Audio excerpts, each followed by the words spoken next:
प्रजामंडल पढ़े, जैसे हमने एक प्रजामंडल पढ़ा जयपुर, एक पढ़ा मारवाड़, एक पढ़ा बीकानेर। तो पिछले में हम बीकानेर प्रजामंडल पढ़ रहे थे। उससे पहले मैंने थोड़ा सा हाड़ौती के बारे में बताया था कि 1934 में हाजी फैज मोहम्मद ने उसकी स्थापना की थी, पर बाद में उसका पुनर्गठन ही हुआ था कोटा के नाम से, और वो नैनू राम शर्मा जी ने किया था। बीकानेर वाले में मैंने कुछ बातें बताई थी कि 1907 में कन्हैयालाल ढूंढ और रमेश दास स्वामी गोपाल दास जो थे, उन दोनों ने मिलकर एक सर्वहितकारिणी सभा बनाई थी। और ये जो सर्वहितकारिणी सभा थी, इसने चूरू के अंदर कन्या पाठशालाएं और कबीर पाठशालाएं खोली थी, जो क्रमशः लड़कियों के लिए और दलितों के विद्या से संबंधित थी। और 26 जनवरी 1930 को चंदनमल बहेड़ और स्वामी गोपाल दास ने चूरू के धर्म स्तूप पर तिरंगा फहरा दिया था।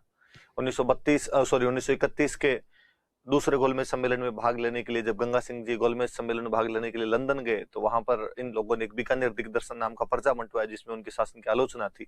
इसलिए कई राजनीतिक कार्यकर्ताओं को गिरफ्तार करके उन पर मुकदमा चलाया गया था, जिसका नाम था बीकानेर षड्यंत्र अभियोग, जो कि 1932 से 34 के बीच में चला था। सत्यनारायण सर्राफ, खूबराम सर्राफ, ये आपके स्वामी गोपाल दास, चंद्रमल बहेड़ आदि गिरफ्तार किए गए थे। रघुवर दयाल गोयल ने इनकी पैरवी की थी, उन्होंने इनका मुकदमा लड़ा था। फाइनली प्रजामंडल बनाया गया था आपके कलकत्ता के अंदर, वैद्य मग्घाराम ने प्रजामंडल बनाया था। मुक्ता प्रसाद, रघुवर दयाल गोयल, लक्ष्मी देवी आचार्य आदि दूसरे इसके संस्थापक सदस्यों के अंदर से थे। रघुवर दयाल गोयल बाद में एक पार्टी और बनाते हैं, बीकानेर राज्य परिषद या बीकानेर प्रजा परिषद नाम की एक पार्टी और बना ली थी उन्होंने। और फिर हमने एक बात पढ़ी थी कि इन प्रजा परिषद वालों की एक मीटिंग थी राय सिंह नगर में, और जुलूस निकल रहा था 1946 में, और उस पर फायरिंग कर दी गई थी 1 जुलाई को। बीरबल नाम का एक लड़का शहीद हो गया था। 17 जुलाई को उस बीरबल के नाम पे बीरबल दिवस भी मनाया जाता है। और इंदिरा गांधी ने जैसलमेर शाखा, उसका नाम बीरबल शाखा कर दिया गया था।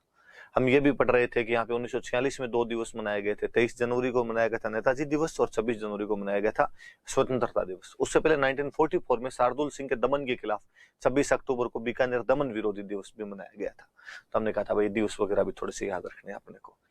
फिर फाइनली हमने पढ़ा था कि बीकानेर में कुछ किसान आंदोलन भी हुए थे। जैसे तो हमने पढ़े थे कि बीकानेर में एक तो आपके हुआ था महाजन उद्रासर महाजन दूधवा खरा और कांगड़ 37, 38, 44 और 46 के अंदर। उद्रासर वाले में जीवन राम जी चौधरी नेता हुआ करते थे। महाजन वाले के देखा देखी बाद में कुंभाणा और पुगल क्षेत्रों में भी आंदोलन हुए थे। और दूधवा खारा आंदोलन मैंने बताया था, इसका वही महत्व है जो मेवाड़ के इतिहास में बिजोलिया किसान आंदोलन का महत्व है। हनुमान सिंह आर्य नेता हुआ करते थे, 3 बार गिरफ्तार किए गए थे, 65 दिन की भूख हड़ताल की थी। वेद मग्घाराम भी इस आंदोलन के दौरान गिरफ्तार किए गए थे। कांगड़ किसान आंदोलन के नेता मेघ सिंह आर्य हुआ करते थे। एक खालसा क्षेत्र में गंग नहर वाले किसानों ने 1931 में किया था, जमींदारा संघ बना के किया था। दरबार सिंह और करतार सिंह उसके नेता रहे थे। लगान ज्यादा था, आबियाना जो कि सिंचाई करता वो लिया जा रहा था, और किस्तों पे ब्याज बढ़ रहा था। इस चक्कर में उन्होंने आंदोलन वगैरह किए थे। ये कुछ बातें हमने बीकानेर वाले में पढ़ी। फिल्म धौलपुर प्रजामंडल भी मैंने बता दिया था। और धौलपुर में हम पहले पढ़ रहे थे कि आचार सुधारिणी समिति बनी थी 1910 के अंदर, और उसके बाद में आपकी एक समिति, वो तो आपके ज्वाला प्रसाद शर्मा ने बनाई थी। और बाद में 1934 के अंदर एक नागरिक प्रसारण सभा और बनाई ज्वाला प्रसाद शर्मा ने।